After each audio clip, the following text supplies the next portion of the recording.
The Afghan valley was swallowed by silence.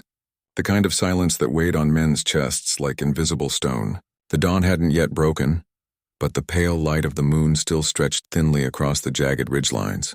The SEAL team moved like shadows, their breaths shallow, their eyes locked on the distant horizon.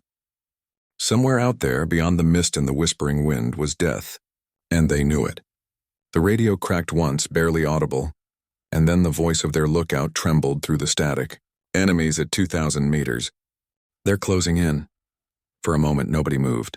The only sound was the crunch of gravel under a boot and the faint hum of fear that wrapped itself around every soldier's pulse. The mission had gone sideways, ambushed, pinned down, and now stranded. The extraction point was 2 miles out. The nearest friendly fire support was 30 minutes away. They were alone. And then, out of the fog, she appeared. A figure emerged, calm and deliberate, stepping through the haze as if the chaos had no claim on her soul. The wind tugged at her scarf. Her boots sank softly into the dust. In her hands she carried a long sniper rifle, matte black, the barrel wrapped with cloth to muffle the shine. The SEALs turned, disbelief flashing in their eyes. For a heartbeat they thought she was a ghost, and in a way she was.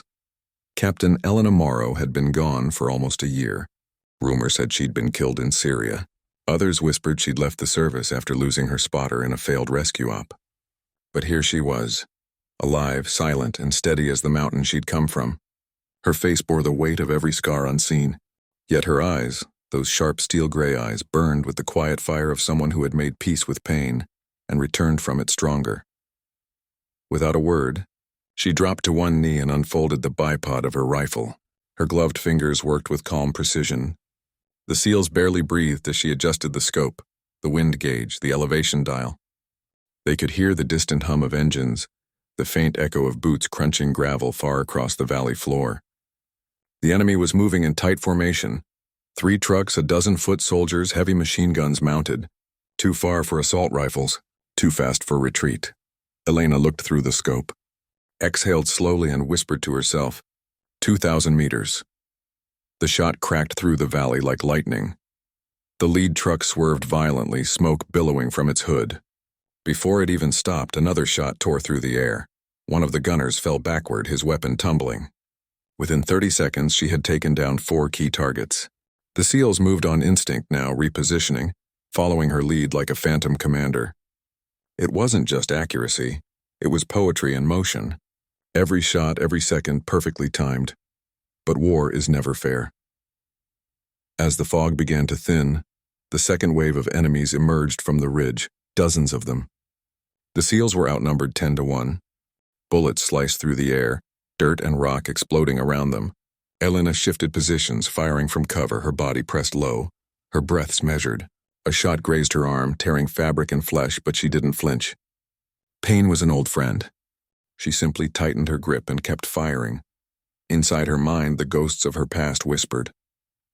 You shouldn't have survived that day in Syria, they said. You left him behind.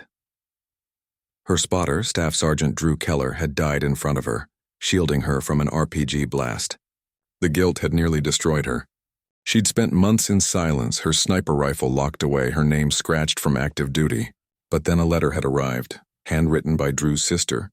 He believed you'd find your way back, it said. He believed your aim would save lives again. And so she had come back. Not for medals, not for revenge, but to make his sacrifice mean something. The SEALs pushed forward under her cover fire, their movements growing bold as her rifle tore through the enemy line. For the first time that night, hope flickered. When they finally reached the extraction point, dawn had begun to creep over the ridges, painting the battlefield in hues of orange and gold. Smoke curled into the morning sky, carrying with it the faint scent of gunpowder and redemption. One of the SEALs, young and shaken, looked back toward the ridge where Elena still crouched behind her scope.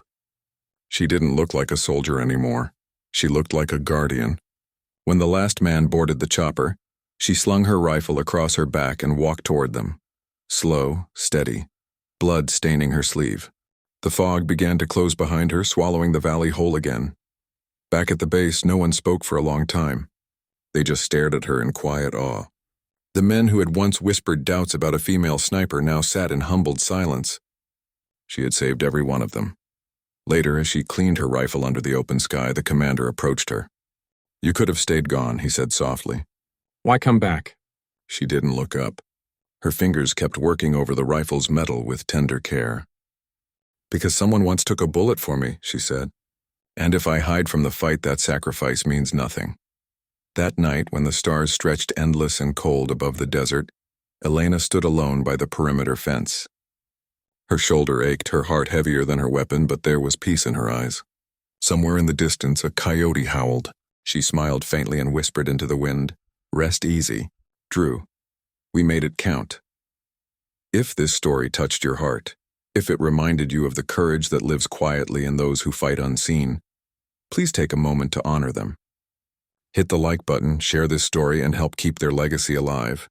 Special request: tell us in the comments what part of this story moved you the most, and if you believe heroes like Elena deserve to be remembered forever.